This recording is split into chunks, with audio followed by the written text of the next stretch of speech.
నమస్తే అండి. మన హిందూ బంధువులు అనేకులు పాపమునకు నిర్వచనం ఏమిటో గ్రహించలేక ఉన్నారు. కనుక బైబిల్ చెప్తున్నటువంటి ఆజ్ఞ అతిక్రమమే పాపము అనే విషయము వేదములో ఏ విధముగా చూపిస్తుందో ఇప్పుడు ఒకసారి చూద్దాం. ఆజ్ఞ అతిక్రమమే పాపము అని బైబిల్ సెలవిస్తే ఏమిటి ఈ ఆజ్ఞ అని ఆలోచిస్తే, మానవుడి యొక్క శరీర నిర్మాణము కామము అనేటువంటి వేరుపైన మూలాధారం నుంచి ఆజ్ఞాచక్రం వరకు లౌకిక సంబంధమైనటువంటి శరీర నిర్మాణం ఉండగా, సహస్రారంన మహిమ దేహమునకు సంబంధించినటువంటి శరీర నిర్మాణం అనేది దేవుడే డిజైన్ చేసి ఇచ్చినటువంటి అద్భుతమైనటువంటి నిర్మాణం ఇది. అయితే మానవుడి యొక్క ప్రాణము మూలాధారం నుంచి ఆజ్ఞాచక్రం వరకు ఉండేటువంటి తమో రజో సత్వగుణముల యొక్క పంచగాస్తూ ఉండగా, మనస్సు ఆయా గుణ స్వభావాలకు చాకరీ చేస్తుండడమే ఆజ్ఞ అతిక్రమము. అనగా ఆజ్ఞయందు ప్రాణం విశ్రమించక సహస్రారంన మనస్సు ఆశ్రయమవక ఉండడమే ఆజ్ఞ అతిక్రమము. ఇంకా క్లియర్గా చెప్పాలి అంటే, మానవుడి యొక్క ప్రాణము మూలాధారము స్వాధిష్టానము నందు విశ్రమిస్తే మనస్సు తమో గుణమునకు చాకరీ చేస్తూ ఉంటుంది. అయితే మరికొన్ని దశలలో మానవుడి యొక్క ప్రాణము మణిపుర అనాహత చక్రాలలో విశ్రమించినప్పుడు మనస్సు రజోగుణమునకు చాకరీ చేస్తూ ఉంటుంది. అదే మాదిరిగా మరికొన్ని పరిస్థితులలో మానవుడి యొక్క ప్రాణము విశుద్ధ ఆజ్ఞ చక్రములలో ఉన్నటువంటి సత్వగుణమునందు విశ్రమించినప్పుడు మనస్సు ఆయా గుణ స్వభావాలకు లోబడి చాకరీ చేస్తూ ఉంటుంది.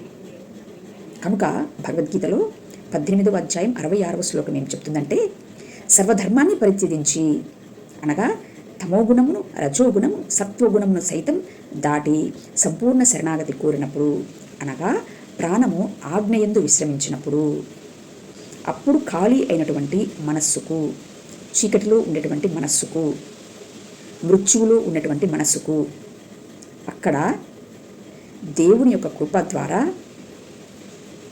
చీకటిని జయించినటువంటి, మృత్యువును జయించినటువంటి, పాపమును జయించినటువంటి ప్రాణమును, అనగా నిత్య జీవమును ఇట్టి సాధువులకు లేదా శరణార్థులకు దేవుడు తన కృప ద్వారా అనుగ్రహిస్తూ ఖాళీ అయ్యున్నటువంటి మనసుకు ఆశ్రయం అవుతుంది. ఇది ఏ సహస్రారమున మనసుకు ఆశ్రయం కలగడం. దీనిని క్రీస్తు అంటాడు మారు మనస్సు ద్వారా తిరిగి జన్మించడం అని. ఏమండి, మానవుడు మాధవుడుగా రూపాంతరం అవ్వటకు కలిగినటువంటి జీవన్ముక్తి దశ యొక్క యోగమే ఇది. దీనినే సప్త చిత్తు యోగము ద్వారా సచ్చిదానందమూర్తిని, అనగా దేవుని కుమారుడు ఎవరో వాడిని మానవుడు మనుష్య కుమారుడుగా కనగలడు. అట్టి దేవుని కుమారుడే మనుష్య కుమారుడై ఉన్నాడు అని అనుభవపూర్వకముగా క్రీస్తుని కన్నా మేము క్రీస్తుని ప్రకటిస్తున్నాము.